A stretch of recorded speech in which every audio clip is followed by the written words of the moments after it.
Welcome into the Paul Farrington Show. Paul, joined by Robert Ziggy Ziegler out in California for just a couple more episodes now, Ziggy. Getting closer and closer to your farewell here. Gonna miss you. But we got a pretty fun episode for you guys today. Gonna be doing the NFL tier ranking. So I was stabbing away at the NFL tiers most of the day. Hopped onto the call with Ziggy just now and completely all over the map with where I wanted my tiers to be. But finally, after sitting down with Ziggy for a minute, I was able to clear my head and get what I think is the perfect NFL tiers, contender tiers, as we head into the 2026 season. Ziggy does not exactly agree. So as we go through... I'll tell you what, Paul. I'll tell you what. You have one team right, maybe two.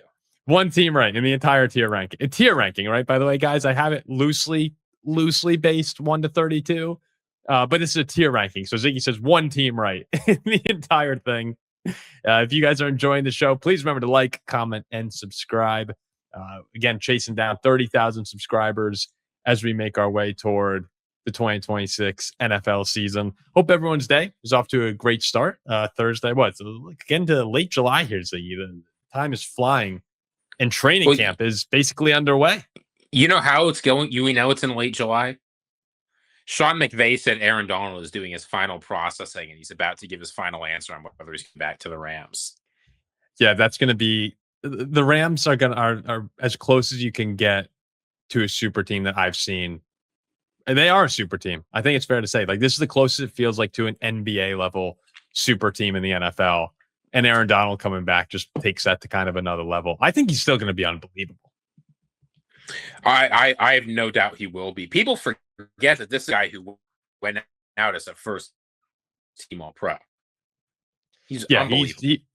Yeah, and you see the videos of him working out, like has not lost a step. Just a couple of quick hitters that we're going to get to before we jump into the tier list. These are just, I've been really enjoying the like media circus lately and things like just the little storylines that you're seeing on Twitter where it's like, how is that? What is Tom Brady doing? And obviously everyone knows LeBron is making another decision, maybe not quite as impactful as the one back in 2010. But especially as someone who works for Nick Wright, that's something that we're paying very close attention to. And it seems like almost every single day, a new team, whether it be the Timberwolves, the Nuggets, the Sixers, the Warriors, we know the Cavs and the Heat have been in on this. Everyone's kind of making a claim every other day that, we have some intel that LeBron James is going to be on our team. But perhaps the best storyline yet, Ziggy, is the Heat posting on YouTube the introduction press conference for LeBron set for July 27th, which is 5 days from now. And the media storm that followed. And you see in the YouTube live stream, all the Heat fans are logging in going, no way, oh my God. And then within hours, the Heat on LinkedIn have a director of YouTube strategy job opening post up. And as someone who's worked on YouTube as a YouTube manager, I've run that basically my career. I didn't know this at the time when I started at the Volume. It's turned into being kind of a YouTuber. And as someone who's been down that road, setting live streams and being nervous that they're going to go public when you don't want them to be public. And what's the title? Is it correct? Are we actually live?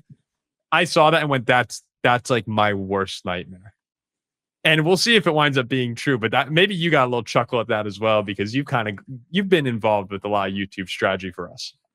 I mean, this is a mistake I would make. Absolutely. Oh, 1,000%. Like if I was planning on quitting in a couple of weeks, I would just put this out there to mess with people. Like no question, because this would be absolutely hilarious.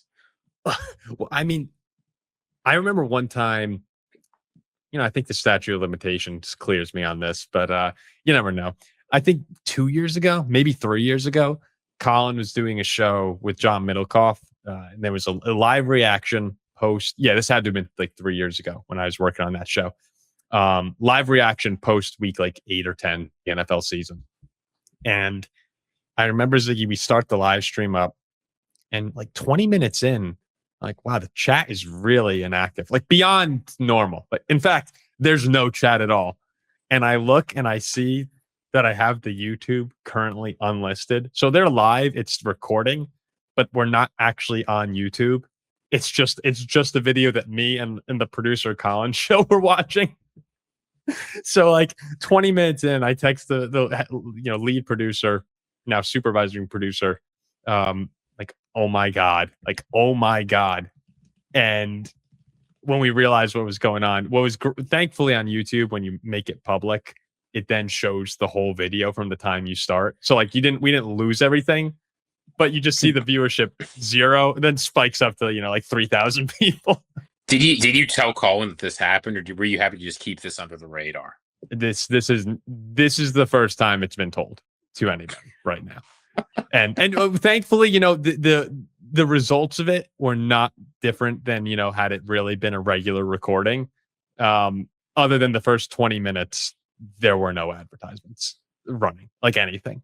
So you live and you learn. I mean, that's one thing that's kind of scary about this world of producing, and when you're live.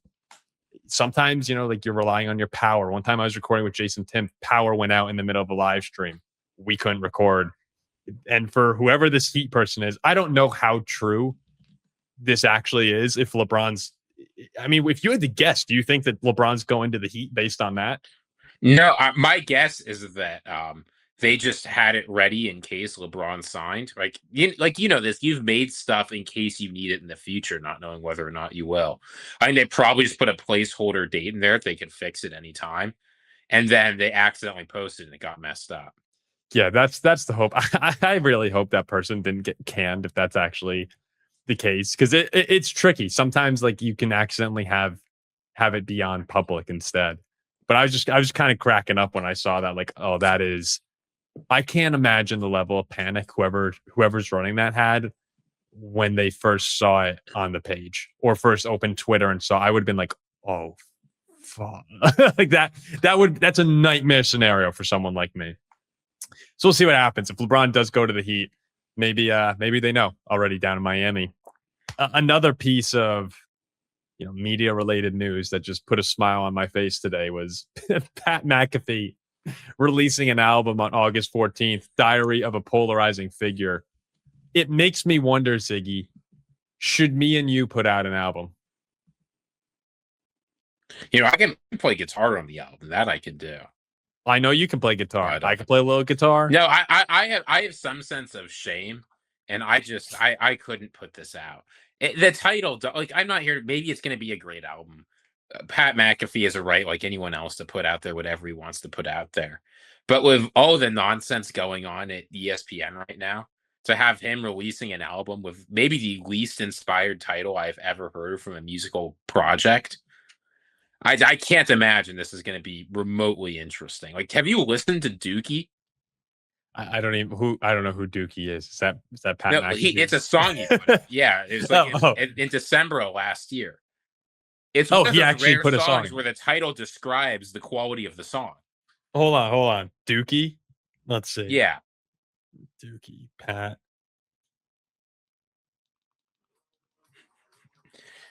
The top comment on this YouTube video, there's 2. This sounds like it was written by a mechanical bull, and this is a song I'd hear waiting in line at Home Depot. That's what McAfee's. I didn't know that Speed also sang.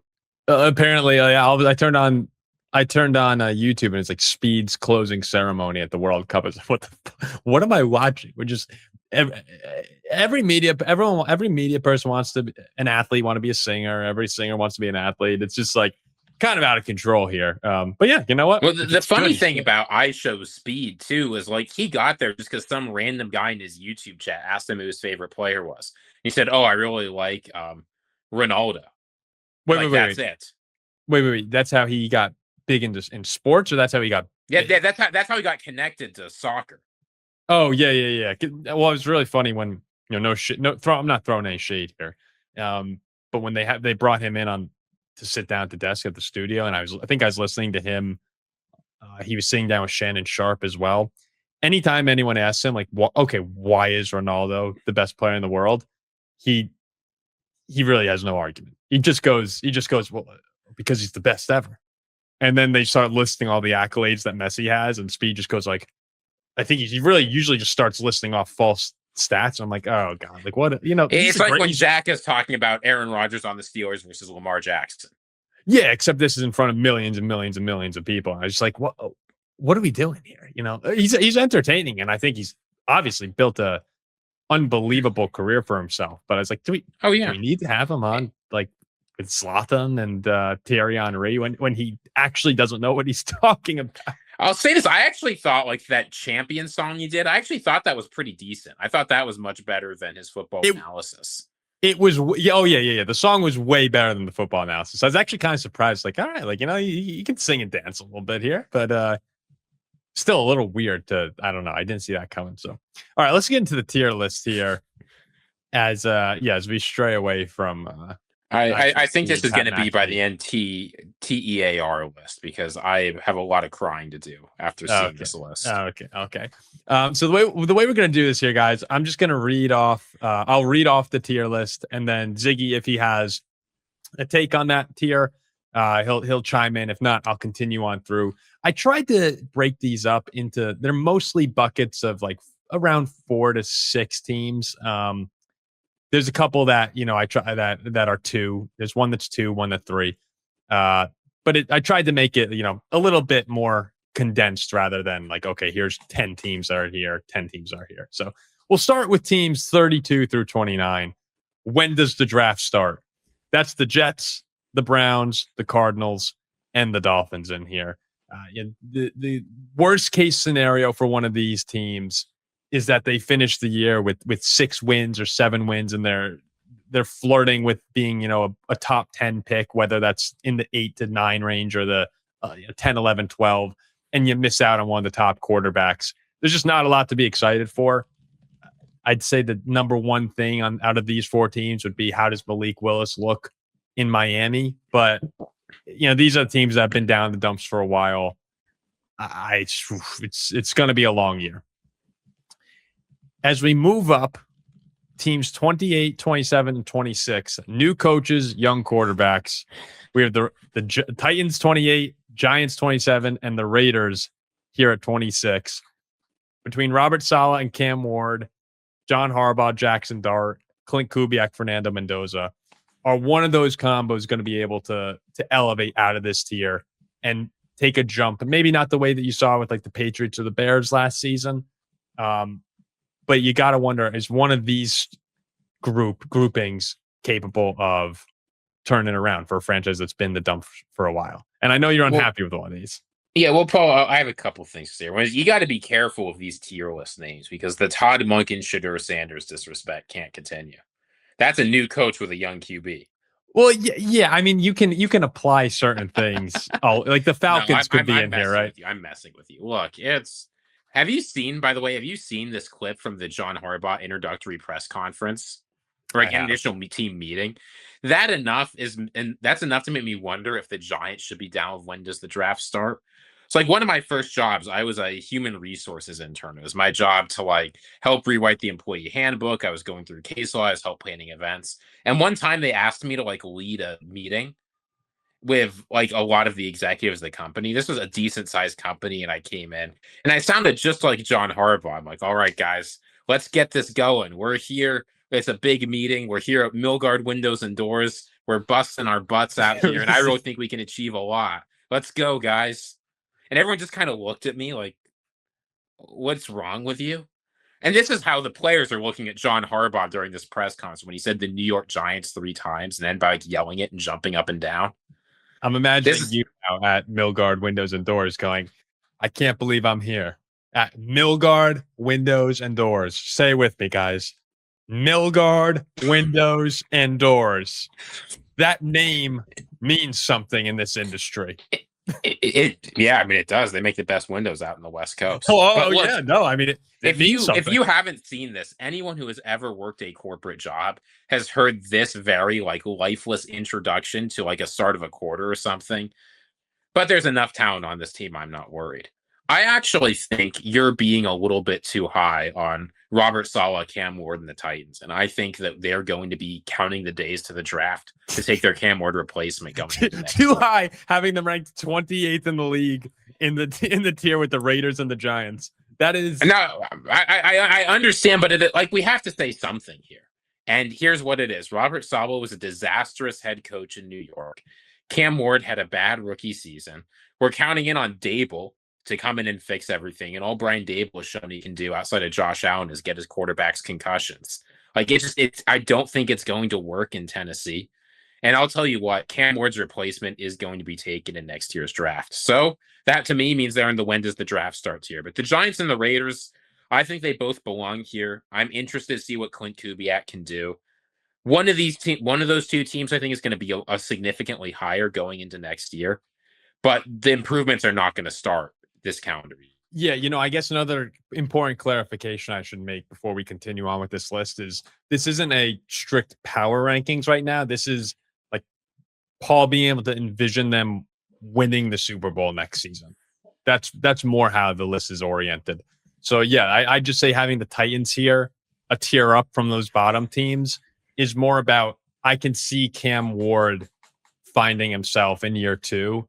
And again, they're not going to win the Super Bowl, but elevating them out of the tier with the teams where I'd be shocked if any one of the Jets, Browns, Cardinals, or Dolphins were anything than miserable next season. The Dolphins finished with a better record than the Titans this year. Oh, I don't know about that, Ziggy. I don't know. Have you ran up and down that roster? Have you? I'm not going to. Mina Kimes said some great things about the Dolphins, and now I'm on board. I was going to say something totally inappropriate on accident, but what'd she say? She said that she thinks that Malik Willis and the Dolphins are going to be a lot better than people think next year. And of course they are. They've got Malik Willis. That's the inappropriate? No. People in the chat will be able to figure out what I was about to say. I didn't mean to say it. I apologize for thinking about saying it. But instead of that, can we just get a round of applause for Malik Willis, who's going to kill it in Miami next year? I think Malik Willis, again, he's the most exciting player in that group of 4 teams. But, I mean, everything around them, they have $179 million in dead cap. Like, the Titans went out and spent the most money in free agency this year. They actually, now, whether or not they use that well is a different question. But they did they improved a lot from where they were last season. I just have no way of them being in the same tier with those teams. But yeah, I mean, look, if you're sold on the Dolphins, you could detach yourself. Maybe we need to order you a hat for the decision of I'm going to say the dead cap leaders in 2025 were San Francisco, Philadelphia, and Seattle. So clearly dead cap doesn't hold you back.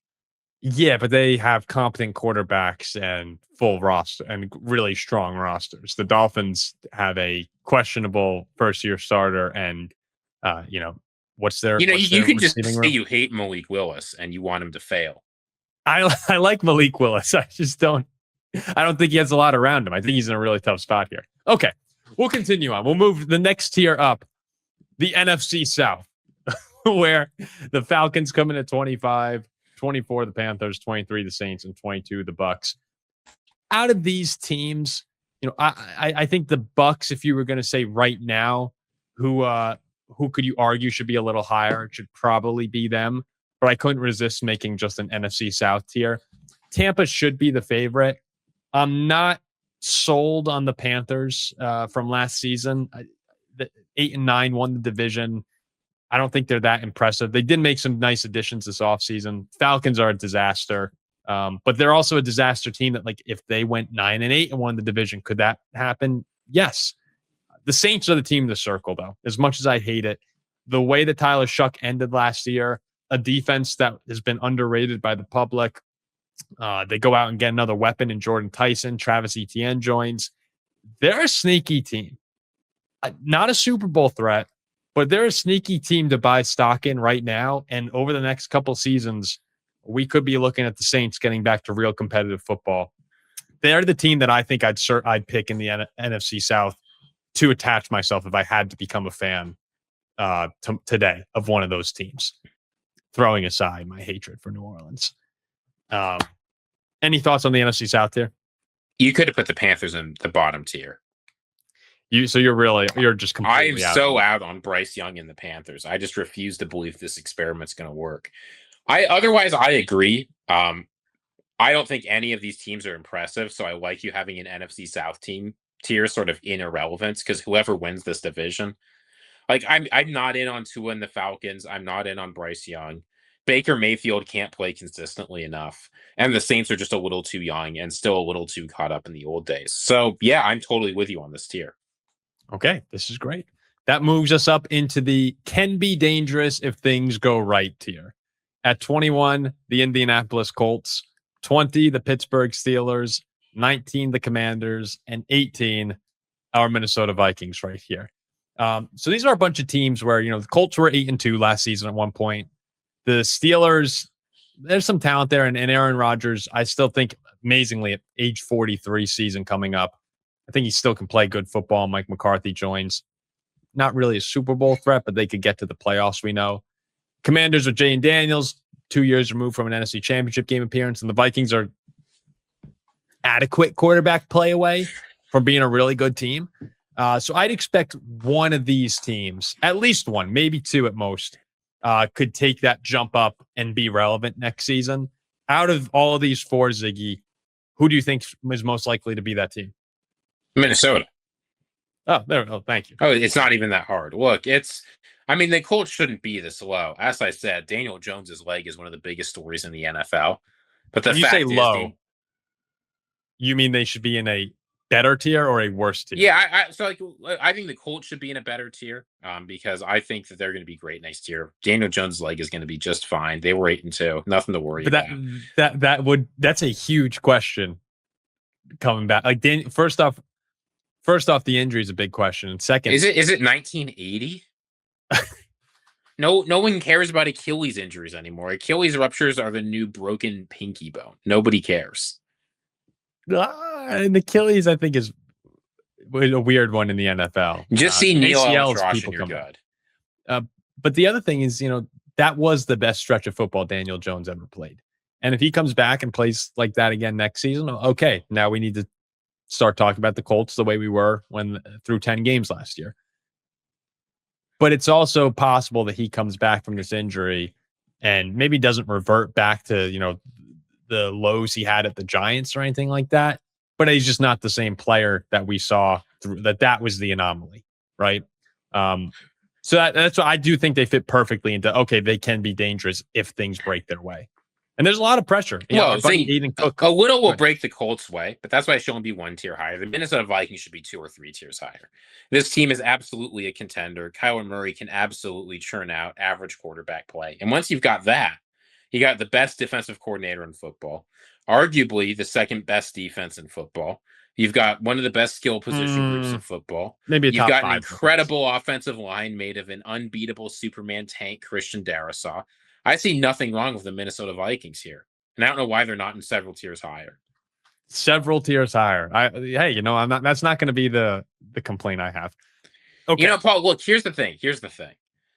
I'm so tired of not believing in the Vikings.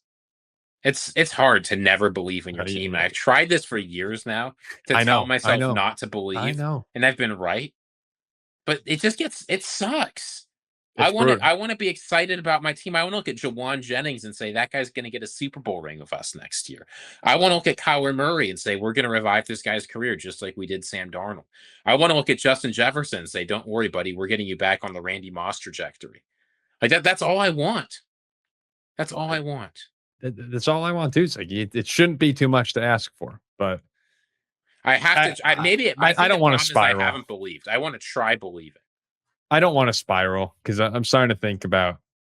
It's almost like it really is like we broke up with just a really awesome girlfriend, and immediately like for the smoking hot girl that we thought we'd be happier with. And then we're looking back now at these pictures and we're looking on Instagram and we're seeing her with someone else and we're like, what did we do? Like, what have we done? And I can't go back down this road with Sam Darnold. Good for Sam. I'm happy for Sam, but we blew it. This is where I think there's a line now. The next tier is a small one. Just 2 teams. Where is the defense? 17, the Cowboys, 16, the Bengals. These are both 2 teams where if you just get average defensive play, last year, guys, they were bottom 3, both these teams, in both yards allowed and points allowed. if you just get adequate defensive play, the offenses are explosive enough. There's enough star power across the board. I mean, think about like the quarterbacks and receivers between Dak, Burrow, and then Chase, Higgins, CD, Pickens. I mean, the offensive firepower on these two teams is as good as it gets in the league. If they can be average defensively, it wouldn't shock anyone for them to go on a deep, deep playoff run. And I do think there's a line from these two teams to the teams we just talked about of feels like a little bit more has to go right to actually envision them contending. I think it's a good spot to draw the line, Paul. And Vegas does too. Every team at this point or above is being given a 5% chance or better to win the Super Bowl. Any of these teams, like as much as I want to talk up the Vikings and pretend I think they're going to be real contenders, I would be shocked if any team below this line wins the Super Bowl. As you say, it's possible if things go just right for them, but it'd be an unbelievable story. Way bigger than, say, the Seahawks winning last year. Any team at this line or above, I think, again, if the Bengals or the Cowboys or some of the teams you have in the next tier win, it would be a real surprise, but it wouldn't be historic in the same way. So I'm with you on this, but I do think within these, I like the Cowboys and then the Bengals. The Bengals have shown that when the defense plays okay, they can get there. They've shown that this core can do it. The Cowboys haven't, and that to me is the difference between these two teams. Yeah, I mean, I agree with you. It wouldn't surprise me if we're through 2 weeks of the season, though, and either of these teams are top 5 in power rankings. Like, I think that's very, very possible. And you'll see that reflected over the next couple tiers here. So there's 3 tiers left. I had a really, really tough time with the next 12 teams. Tier, I guess the third highest tier here is 10 through 15, and then the one above that is 4 through 9. I think all of these teams are really, really close, and that's what's so fun about the NFL this season is there are a lot of teams that can win, and a lot of reasons to believe if you're a fan of any of these teams. So even though I did break up a tier between the 12 teams, it's very, very close. The first one is going to be it's time to go on a run plus the Chiefs. So at 15, I did put the Chiefs, and that's very, very low for where I've historically been on them. I've been as much of a Chiefs believer as possible. During the season, people start attacking me for being a Chiefs guy. But there are. Then you gave up on them at the wrong time. Well, not really. I mean, last year I kind of gave up on them in the middle of the season. And you shouldn't have given up on them then, because now when they're good this year, I'm going to be the guy who saw the greatness in Kansas City, and you aren't. Yeah, and I'm just not. I'm not willing to put them. I'm not willing to put them higher on this list right now because even when Mahomes was healthy, he was carrying a lot of weight for this team, and losing McDuffie hurts. You need Mansour Delane to come in and replace him. There's a lot that needs to go right for Kansas City. I'm not sure Kenneth Walker is going to be the Band-Aid that fixes everything. So 15 Kansas City. Again, though, would I be shocked if they went on a deep playoff run? No. But 15 Kansas City, 14 the Jaguars, 13 the Chargers, and then 3 NFC North teams. 12 I have the Bears, 11 the Lions, and 10 the Packers. Those other 5 teams, right, non-Kansas City, it does feel like for them, okay, like when are we going to get that next postseason gear? With the Chargers and the Jaguars, the only win between the two of them, right, is when they played each other and Jacksonville had the crazy comeback. And then with the NFC North teams, the Bears, same deal kind of. The Bears won the playoff game against Green Bay last year and then lost to the Rams. It feels like those 5 teams have a real desire to go, a real hope to be a Super Bowl contender. So it's time to see it. Yeah, initially I was going to complain about you putting the Lions here in time to go on a run. But then I stepped back and realized that it's been 2 full seasons since the Lions won a playoff game. And while I want to give them a lot of credit for 2023, and they deserve that, it's time for them to show that 2023 wasn't a fluke. I'm not going to go back at the history and say they've won only 2 playoff games since 1992, because that's also unfair to the Lions. But the Jared Goff core, which has brought so much hope to Detroit, has had 2 playoff wins in one season, and that's it. And they missed the playoffs last year. So I actually think, even though more than again, besides Kansas City, any of these other teams, the Lions have done more in the postseason. It was long enough ago that I think it's fair to be skeptical. And yet every other team you're going to put ahead of the Lions here, and ahead of this tier, again, besides Kansas City, who I would put much higher, but I get why you're out on them, has actually like won a playoff game pretty recently, or at least has like an MVP caliber quarterback who's shown that he can get it done over and over again in the regular season. So we're just waiting. I get why you're skeptical of these teams. And I think the one I'd have the biggest question about is Detroit. I think Green Bay probably is the most talent, and Chicago is the most exciting. But yeah, none of these teams have proven in the past couple of years that they have what it takes to go on a run. So it's time. Yeah, and they're all extremely tailed. Now, They could, I think, again, like any of these teams could be in the AFC or NFC championship game, and I wouldn't be too surprised. What would be surprising is that they did it this year because they haven't done it so many times in the past. I think the Jaguars and Chiefs here at 14 and 13 the Jaguars and Chargers are two of the most exciting teams of the entire season because Ben Johnson gets all the credit, right? Last year of coming in and fixing the Bears. What Liam Cohn did in Jacksonville was kind of just as good. I mean, they won 13 games last year, Ziggy. They had Josh Allen and Buffalo down to the wire in that wild card game.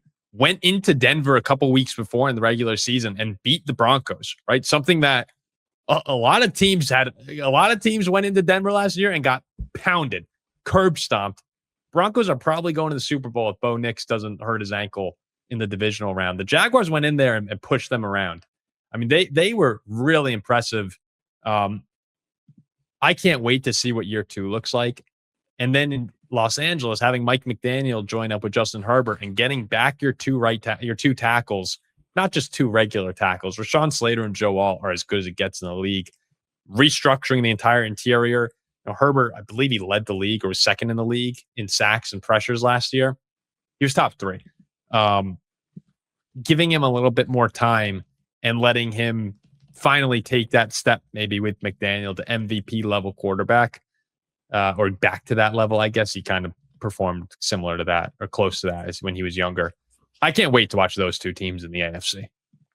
But the thing is we're going to have a bunch more AFC teams here. Most teams in the AFC this year in particular, I think, are going to be bitterly disappointed. Because let's include the Jaguars and the Chiefs in teams that think that they should be going on a run. Yeah. There's no fewer than 6 or 7 AFC teams that believe they should be in the AFC Championship this year. Yeah, I mean, of the teams we have left, right? There's 1, 2, 3, 4. There's 5 AFC teams left that we haven't said yet. And then Chargers, Jaguars, Chiefs. Not even all those 8. make the Super Bowl. Yeah, I mean, playoffs. Someone's missing the playoffs in that group of 8 teams, which is, I think there's a lot of takes on the NFC being better than the AFC right now. But when you really step back and think about it, I mean, it's a competitive landscape in the NFL. And then what do you think? You're okay with the NFC North, you said? Yeah, as I said, none of those teams have proven recently that they can do it. Only the Lions have proven it at all. I got to see something from them at some point, and I think I will from one of them this year, but I don't know which. Sure. Okay, that moves us up to the second highest tier, the AFC Newcomers and the Rebounding Juggernauts. The way that I kind of view this here is these are the top challengers in the conference, and again, those teams are right behind them. You could kind of loop them in, but one big difference, as Ziggy said, is we've seen a little bit more from these teams in the postseason. I have at 9 the Eagles, 8 the 49ers, 7 Houston, 6 New England, 5 Baltimore, and then 4 the Broncos, which is painful for me to put them there because I was so anti-Denver all of last season. Okay. Wake me up from this nightmare of the Denver Broncos at 4 on your freaking list. Look, Ziggy, I trash talked them all season long, and they kept proving me wrong time and time again. And I'm still not a believer, but the defense is awesome. Adding Jalen Waddle, I think, is going to be a big time addition for this team. I mean, one thing that this tier has that the tier below it is lacking a little bit. They're pretty much all they're pretty much all elite rosters throughout. Baltimore at 5, like you could have some more questions, but you have Lamar Jackson there. And then the Texans, maybe you're like, oh, is the offensive line okay? But you have the best defensive football in my eyes by a mile. So one thing with these 6 teams is they're really complete, and Denver's about as complete as it gets. So yeah, could 4 be a little high? Maybe, but they need to be in this tier. Do you agree with that? I think the Broncos and the Patriots both still have something to prove. And I know that sounds weird when one went to the AFC Championship and one went to the Super Bowl. I totally understand why you would say that's strange. But the Patriots were schedule merchants. We all know that. Z. Sure. And the Broncos, I mean, they had a decent season last year. There's no doubt about it. But I didn't feel like we saw a lot from them. Like they had a great record. They had a nice postseason run where they beat the Bills, and then Jarrett Stidham was playing, so we can't judge them for that. I get that. But if you go back and look at the regular season last year, there were a lot of crazy comebacks against the bad teams like Washington and New York. There were a lot of really close games against terrible teams like the Jets, like the Raiders. There was a lot of unimpressive football played in Denver, and almost everything broke their way. But if you look at the one-score games last year, Paul, I'm not going to say it's going to be as bad as the Vikings fall off when we did this, but I hate seeing a lot of close wins against the bad teams and then saying, oh, well, they won one game in the playoffs, so that must have been legit. Again, great win against Josh Allen. It was a bad year for the Bills, and they deserve a lot of credit for that win, but I can't look at that one Buffalo game and say that's proof that they're legit. No, they absolutely have something to prove, and I agree with you on New England too. But both those teams, AJ Brown is a massive addition.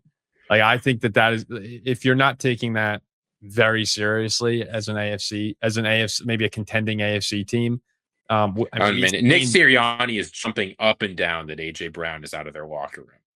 He is, but on the field, AJ, I'm not quite sure that you're going to get the reproduction from the trio of Mekhi Lemon, Dontavian Wicks, and Hollywood Brown. Like that I don't think that makes up for AJ Brown. I know. You want reproduction of the Mekhi Lemon Hollywood Brown threesome? Good God. I don't think that's possible. Look, I'm just saying, if everyone does their part, you don't have to replace AJ Brown's size. You can get that production from a lot of smaller pieces moving in harmony. Yeah, but when push comes to shove and shit hits the fan, it's nice to be able to throw it up to AJ Brown and say, "Go make a play." And then sometimes he will, but last year he mostly didn't. But the years he did, they went to the Super Bowl, and he was there for 4 years. Again, they went there twice. AJ Brown, if the Patriots are getting prime locked in AJ Brown, totally chill. It's also funny. I mean, I mostly agree with this tiering, but I will say it's also interesting that the Texans don't belong in It's Time to Go on a Run. They're the one. They're such a weird team. Well, no, and it's not like we talked about this a couple shows ago, and it's like the Texans have won a playoff game the last 3 years. Very few teams in the NFL have had that level of consistency. They've just then gone on the road, gotten the brakes beaten off of them in the next round, also 3 years in a row. And I have no idea what to make of this Houston team.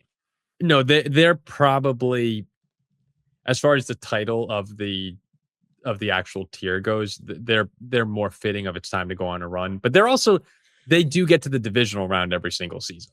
And you deserve to win a game. People make it sound like that's nothing. And I get you can say, like, well, they got the Browns in 2023. But like Joe Flacco really hot then. They beat the Chargers very convincingly in 2024. People like the Chargers. And they demolished the Steelers last year. I was really hesitant to put them at 7, like, because a lot of people have them even higher. I was going through other people's power rankings, just seeing like, okay, what's the general consensus on a lot of these? And it's tough for me to put them that high when Stroud struggled for 2 years now. But the defense, guys, if you go through the depth chart of the Houston Texans right now, it's going to be historically good again. They're animals on that side of the ball. And if CJ Stroud, kind of in the same way that we were talking about the Cowboys and Bengals getting something from the defense, if you get something from the offense, it's hard to see a world where they're not really competitive. Yeah, I mean, again, but it's going to be the same thing we saw from them last year, where you had all of their defensive players sitting around moping because CJ Stroud really struggled when they needed him to. Well, that's the whole question mark here. You're hoping, right? I know they drafted the tackle. They bring in Montgomery. Nico's going to be healthy. Tank Dell is hopefully a little healthier. You're hoping that with some guys coming back and a couple additions that the offense can take a step. And Stroud has to. I mean, yes, Stroud, at the end of the day, he has to be better, because when you saw him his rookie year, you were supposed to be getting, at minimum, top 10 quarterback play, and he hasn't lived up to that end of the deal come as the number 2 pick. Given what he did, right, that what he accomplished his rookie season, it's been a shocking drop off. But man, like, if he's okay, it's going to be tough to beat them the way they closed last year. And then I want to see it. Like, yeah, go ahead. Mike Jones of The Athletic said CJ Stroud might be the most under pressure player in the entire NFL next year. And I think there's a real argument, because the expectations on this team are so high. And more than most teams in the NFL, I think, it really feels like it's this particular guy who not only like should be better, but has to be. And if he is, Super Bowl is on. And if he isn't, divisional round, buddy. It's a weird. Chinese. It's was he an NBA player? What was it? I mean, he might get sent off to the Chinese Football League if CJ Stroud has another performance like he did in the postseason. It is weird to have a team feel like there's such high expectations when at the same time there are people out there who probably think the Texans are, barely a playoff team. Like, you talk to some people and it's okay, this team can win the Super Bowl. And then for other people, it's like, oh yeah, like the Jaguars will probably win the division, and then we'll see if the Colts are back, they can finish third. And it truly all comes down to CJ Stroud. Like, the Bills, we know, comes down to Josh Allen. The Ravens come down to Lamar Jackson, but they're MVPs. We know they can do it. It's like, it's a weird team. It's weird to put this kind of expectations on a team when you just have no idea what kind of quarterback player you're going to get. Everyone else, but also we're not asking for MVP level CJ Stroud. We're asking for above average. We're asking for rookie CJ Stroud. That's all we need.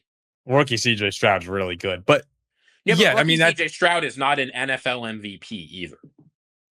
Yeah, it's all these other teams on the list though. Like, you expect Brock Purdy and Jalen Hurts to be decent. I know they both have their moments, and Bo as well. Like, you think he'll be decent next season. Don't hold on.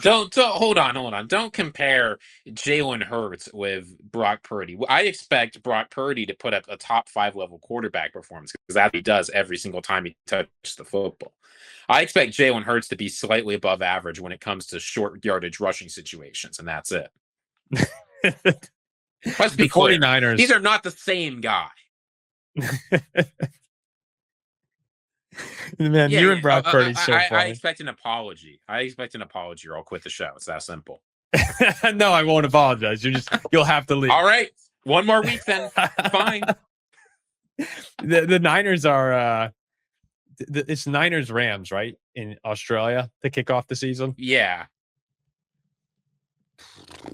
I mean, that's a tough opening, but San Francisco, if they all come back, it's just such a big if. Like, you already have such an injury-prone team, and even the guys you add, like Mike Evans coming in, it's like, okay, coming off the only injured season of his career here, 33, like, they're kind of, what they are? They're kind of what the Warriors might feel like if LeBron goes there. Like, and they're right there too. And in San Francisco, you will have just the oldest collection of superstars that you've ever had across the two sports. And they'd both be capable of winning the championship. But it's like, okay, like who's going to drop first? And if they don't, they'll be as good as anyone. Yeah, I mean, we're going to have to see what happens there. I was thinking, Paul, if in a different life, I would try and convince you to go to Australia with me for this game, so you could see Brock Purdy in person, understand what it is. I've seen Brock Purdy in person before. Do you know? No, I don't mean the Iowa State game. Yeah. So actually, this won't feed in well to the Paul Brock Purdy narrative that's currently exists on this show. But before that game, I didn't really know. I really didn't know anything about Iowa State in 2020. Yeah, 2020. But Ziggy and I did announcing at Notre Dame. We do games, and I went down to announce the Camping World Bowl. Was it Camping? Yeah, I think thanks it's for Camping inviting World. me, by the way. Yeah, well, I wasn't in charge. I didn't call the shots. People just asked me. So I get called down for the Camping World Bowl in Orlando. Like, you know what? Like, screw it. Let's go. It's gonna be. We were really bummed out because we were, playoff expectations. But go down. Notre Dame's playing Iowa State. All the guys are gonna play, and I have no idea who Brock Purdy is. And Brees Hall was on that team as well. I knew they had a good running back. They also had a really good tight end at the time. Was it Kohler? Is it Charlie Kohler? Yeah. Yeah, I think so. And I text Jack and Michael. I say to them, like, we have the biggest lock of all time, ND 2.5 or 3.5, whatever it was. And we spanked them. We destroyed them. And I text them afterwards. I was like, never a doubt, like easy. We call that the lock of the century. That's what we refer to that game as. And it's just kind of funny looking back now. It's like, okay, Brock's had a really good NFL career. And maybe just from the start, I just had something against him. Brock Purdy also had Brees Hall on that team. Like, that team had some talent. No. That team did. Like, again, looking back on it, it's like, wow, how did they not win that game? But at the time, I was just like, it's weird doing when you look back on these college teams. Cincinnati, when they played Notre Dame the following year and they beat us at ND. At the time, it's like, how the hell did we just lose to Cincinnati? And then you kind of take a step back. You're like, okay, Sauce Gardner was on that team. Alec Pierce was on that team. Desmond Ridder, was in the NFL for a while. Kobe Bryant, right? Kobe Bryant, the new Chicago Bear, got a big deal. Like, he was on that Cincinnati team. They were really, really good. And it's just weird how, some guys take off in the NFL and all of a sudden you're like, wow, how did that college team not win more? Okay, the final tier here, true Super Bowl or bust. 3 the Bills, 2 the Seahawks, and 1 the Rams. Typically, I'll have the Super Bowl champion at number 1 until they get knocked off. But when a team that I already think is better than Seattle adds Myles Garrett and Trent McDuffie, it's kind of hard not to vault them into that number 1 spot. Are you okay with these 3 teams being separated from the rest? Not only should they be separated from the rest, I think you could draw 2 tiers here if you really wanted to. Including Buffalo? Now, I know people are down on Buffalo, but it feels like the AFC, I'm just not confident in any of these teams other than Buffalo to get it done. I know Buffalo lost to the Broncos last year, but I believe in the new coaching. I think that the Bills have been consistently good for a while. I'm not worried about that. They belong at 3, though, because the Rams and the Seahawks are just juggernauts.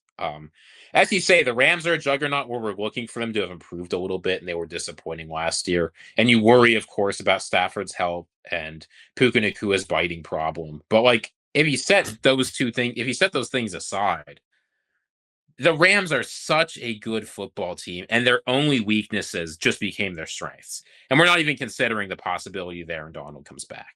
They say, oh, I'd like to see a little more talent in the defensive line in the secondary.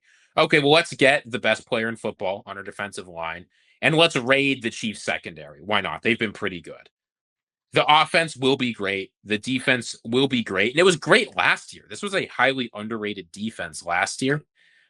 I'm totally fine Rams at 1. I mean, you know me. I'm not the defending champions have to be number 1 until proven otherwise nonsense guy.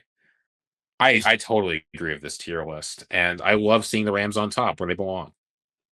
Yeah, Seattle might be like the most ignored. I don't want to say disrespected. I'm sorry, we can't say ignored. They're number 2 on our tier list. No, but just the way people. I'm trying. What's the right word? Not disrespected. They're not really. They're just kind of flying under the radar. They're overlooked. Super Bowl. Yeah, overlooked. Sure, they might be the most overlooked defending Super Bowl champion that I can remember. Like, They went in. They And you know what's steamrolled. funny about that too is it's because of the team they played. If they had just beaten the Bills, people would feel so differently about this team. Like dominating the Patriots means nothing apparently. No, it seemingly didn't. All because everyone who came out and said it, you know, it was a cupcake schedule felt validated in that moment. Which it the playoff was. run. It was. It truly was. And you know, maybe I'm giving them a little too much benefit of the doubt after ripping them for that the whole year. To put them at 6, it feels a little hypocritical. But I don't know. Seattle, like, you know, Seattle played great football. The win against the Rams was in the NFC Championship game is as good a win as you'll find over the past handful of seasons. But I'm just thinking, you know, like when the Chiefs were winning, right? It was the dynasty, Mahomes. Who are the other champions? The Eagles, right? Philadelphia is going to let you know that they won. They were cocky. They were very in your face. But again, great football team. And Seattle just feels like, you know, they're up there in the Pacific Northwest, doing their own thing. Sam Darnold's cool, level-headed guy. People are kind of giving him his flowers, but yeah, they're just they got genius coach, the offensive player of the year, great defense still, and a quarterback who's clearly capable now of all of a sudden of rising to in the biggest moment. I know he wasn't great in the Super Bowl, but he was phenomenal in the NFC Championship game. He was perfectly good in the Super Bowl too. It's not like it was a bad game. No, he wasn't the reason they won though. No, like, but it's not like he was holding them back either. They had a plan. He said, "All right, I'm not going to be an ego guy. I'm just going to chill." Yeah, you know how that couldn't have happened the year before. I don't understand, but maybe it's because we had no run game and our defense let him down at the wrong time. Maybe that could be it. Kenneth Walker was the difference, which is why Kansas City handed him a huge deal. I'm looking at the Rams' schedule next season. Yeah, there are some fun games here, Ziggy. You open with San Francisco, week 3 at Denver, Sunday Night Football, week 4 at Philly, week 5 Monday Night Football against the Bills. Then they're just gonna beat the shit out of the Cardinals twice, the Raiders, and maybe the Commanders. With a game against the Chargers thrown in there, that should be awesome.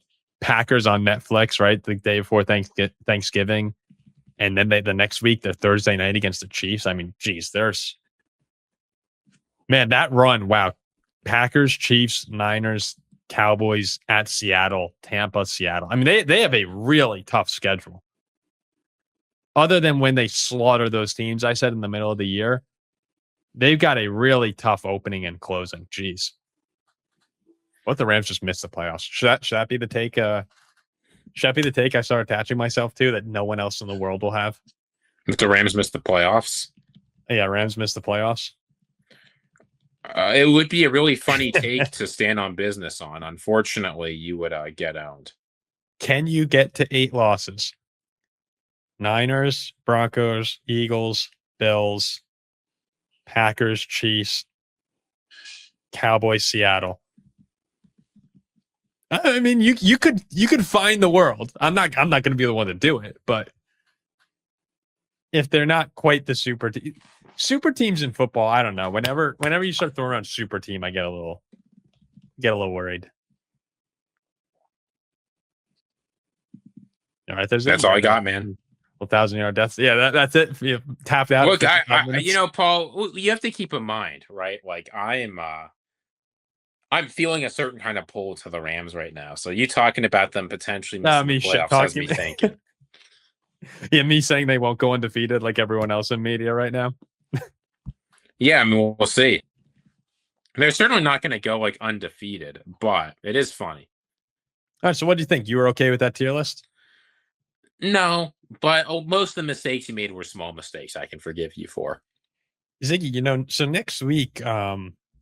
next week I'll be back in New Jersey for Sunday through Friday, I think. Yeah, Sunday through Friday. I did see someone drop the mailbag, and if you haven't, damn it, I forgot to ask for subscriptions in the middle of this again. I really need to start remembering that. But I did see in the mailbag, and head over to our community page and leave any questions for the next couple weeks as we should run a real mailbag show next week. Yeah, we can do that. Well, someone also said, when's the philosophy stream? And we're kind of running out of time on the philosophy stream. Well, Paul, I'll tell you what, man. It's we're gonna do some philosophy on the decision stream. Yeah, maybe that. I mean, we could run a separate philosophy stream. Maybe that's a Tuesday show. Maybe we just make it like Ziggy week. I mean, what are we going to miss out on? The start of training camp? Who cares? Let me see. Tuesday I have a dinner in New York. Cancel it. So maybe we do it Monday or Wednesday, and then Thursday. I'll be around, man. Just start ripping. I think we're gonna have a lot. We're gonna have a lot of episodes coming out this year. I'm gonna have to drive down or out to Philly and have a talk with your supervisor. I'm gonna have to. I'll give you his email, man. What's your anger level 1 to 10 if I had sent an email to your supervisor? True anger about level. What? Oh, come on. Asking if I can do it? Yeah, what's your anger level with me? 1, I don't care. That can't be true.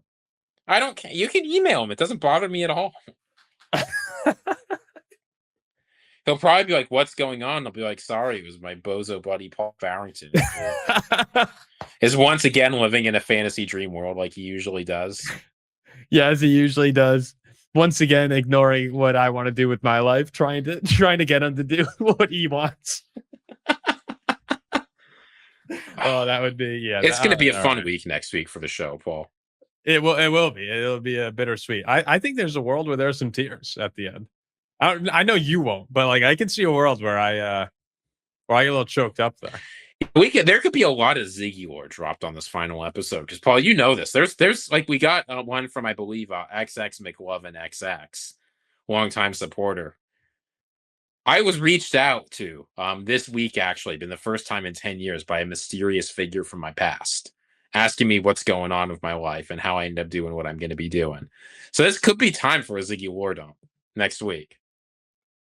I mean, my jaw hit the floor, and I said something that I deeply regret when I saw this email. I could not believe it came in from this guy. I mean, seriously, no, like this. In all seriousness, this would be the equivalent of like it's the end of The Empire Strikes Back, and like Luke and Leia are on that ship, and his hands are paired, and Obi-Wan just pops up, and he's like, "What's up, bro?" That's how shocked I was that this guy reached out to me. I'm gonna have to find out off air who this person is. This is too good. Yeah, so we'll have a fun week next week. We'll do. I mean, who knows? I mean, we're at the point. I know training camp's starting. Ziggy, I actually want to get up to Lake Forest for some Bears practices. I think I might also head up to Green Bay. That'd be really fun. Training camp. Yeah, I think that'd be kind of cool. But yeah, I mean, training camp's about to start, so we'll start having more stories. That'll be great. Again, there's no real replacing Ziggy, but I think there's a handful of guests that we're going to start bringing on, and I'm going to go big game fishing here, guys. I'm going to go big game fishing, and we know that usually ends quite poorly for me. But have you ever been big game fishing, Paul? As far as podcast recruiting, or no, as far like as actually big game fishing? No, I've always wanted to go though. But dude, it's so much fun. One of this is a weird dream to have, I guess, but one of my actual dreams is to just go out on a boat. Then that's important, to be on a boat and see a shark. Like I'd love to just go chumming and just see a shark swim up. That's something I've always wanted to do. No, I've never done that. I've gone out and we've trolled before in the ocean and we caught some cool fish. Like what? What'd you catch? I think we were catching it wasn't mahi. We were catching some sort of dolphin, legal dolphin that you could catch. You went dolphin fishing? No. They technically are like a hold on. Do you mean dolphin fish? Is that what you're trying to get at? Was it a dolphin fish? What did we dolphin catch? Fish are mahi. No, we did not catch dolphin fish. So you were fishing for actual dolphins? No. I said that wrong. Wow, these dolphin fish are humongous. I'm seeing. What did we catch? Hold on. I'm gonna have to. How big were these fish? Like, what's the biggest fish Paul Farrington's ever caught? We're a fishing show now. What's the biggest fish you've ever caught? It was probably like 3 feet or something like that. How much did it weigh? No idea. You weren't weighing your fish? Ziggy, I'm very. Do you know how when I went on this? Whenever First I'd off, go deep sea fishing, there'd be a jackpot, and whoever caught like the biggest fish would get a cash prize, and you do that by weight. It'd usually be some guy that dragged up like an opa or something. I once came within a pound of winning. yeah, you're such an interesting character. Ziggy. I'm trying to remember where how is this? big this bluefin tuna was. It was like 110 pounds, I think. We Wasn't quite there. listen. This is like, first off, I don't go fishing out in the ocean that often. This was also like, what am I, 27? This was probably like 14 years ago. This specific story. We go out on the ocean. My Uncle Tommy took us out. Me, my dad, my brother. Wait, you went Uncle fishing Tommy. with your Uncle Tommy? Yeah, it was great. Oh, I go Great fishing time. with my Uncle Tom.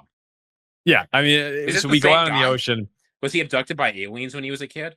No, but I do that, by the way, Not for the same people guy. listening, that's something that Ziggy's uncle actually says. When we caught these fish, we're so inexperienced as fishermen. This was gruesome, by the way. So whoever's still listening an hour in here, like, you've hit, like, I guess, happy hour on the Paul Farrington show. The fish comes into the boat, and we were trying to get him under control. He's flopping all over. This is a fish that we're going to keep. My uncle, who is, I'd say, he's a very crafty person, like, he's good with his hands. He works in carpentry, very successful there.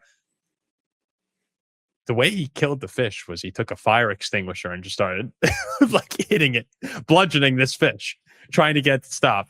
And I'm like 12 years old. My brother's younger. And there's like fire extinguisher smoke coming up in the air. It's like a scene out of a horror movie if you were a fish. Oh, it was Mahi Mahi. It was Mahi Mahi. Okay. And then kingfish on the second trip. Yeah, not the finest moment of fishing, but If your uncle ever needs to know how to like brain spike a fish, tell him you can let me know. did you ever hear about when I was on Roger Staubach's boat? Did I tell you that? What? This was another time I went deep sea fishing. We were in South Carolina. It's me, my dad, my brother, the excellent fishermen that we are. We're in South Carolina with our family friends, 2 kids our age and their dad, and we charter this boat. And these 2 guys, deep south, deep southern guys, take us out. And I'd say like maybe 20 minutes into it, one of the guys, Joe, our friend Joe, starts feeling a little seasick. And this was Roger Staubach's old boat. I can't remember who bought it over the years, but it was his, and like, So it wasn't currently Roger Staubach's boat. No, it was formerly owned by Roger Staubach. So Joe starts feeling a little seasick. They send him inside. He goes to sleep on the couch. While Joe's asleep, I can't remember the other guy's name. One was named Randy. We start catching a bunch of fish. It's awesome, but there's like the deck's a little bloody, and not quite Uncle Tom bloody, but like the deck's a little bit bloody here, and we're having a great time catching fish. All of a sudden, there's a balloon that's floating in the ocean, and these big time Southern guys, one of them goes like, Randy, you see that? Get my gun. Goes inside, gets his pistol on the boat, which I don't think any of us knew was on the boat. And they go like, okay, guys, like, we're going to try and hit this thing just for shits and giggles. Head up top and watch us try and hit this. And we're like, all right, you have the gun. I'm not messing around here. So the 5 of us go up, and they just start firing away at this balloon that's floating in the ocean. What we forgot is that Joe's inside the boat, sleeping, Ziggy.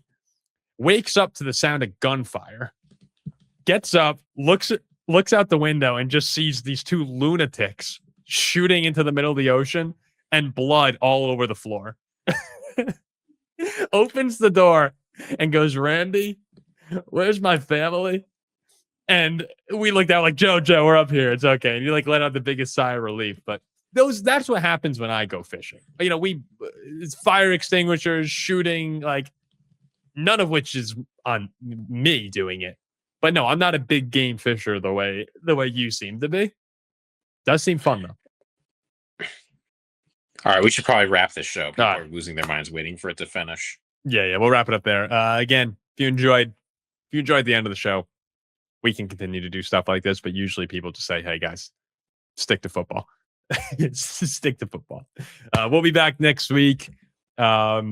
maybe with a philosophy stream, definitely with Ziggy's decision. I'll tell you guys, he's very excited because he found a bunch of hats for his decision. Wait, hold on. You're making it sound like that was. He's very excited. Okay, man. I love how I'm talking as if you're not right here. Ziggy's very excited. Will Jimmy's so excited to show you guys his school project on Thursday, guys. Make sure you like it. Make sure you come on, man. Everyone be nice to him for his last episode. I could just pull a jack and not show. That is very true. That is very true. At any point, I could just say I'm not doing it, and then you've built up this whole thing, and I'm just gone forever. Yeah, then we'll have to AI it. We'll have AI Ziggy. All right, we'll see you guys next week. Thanks for tuning in.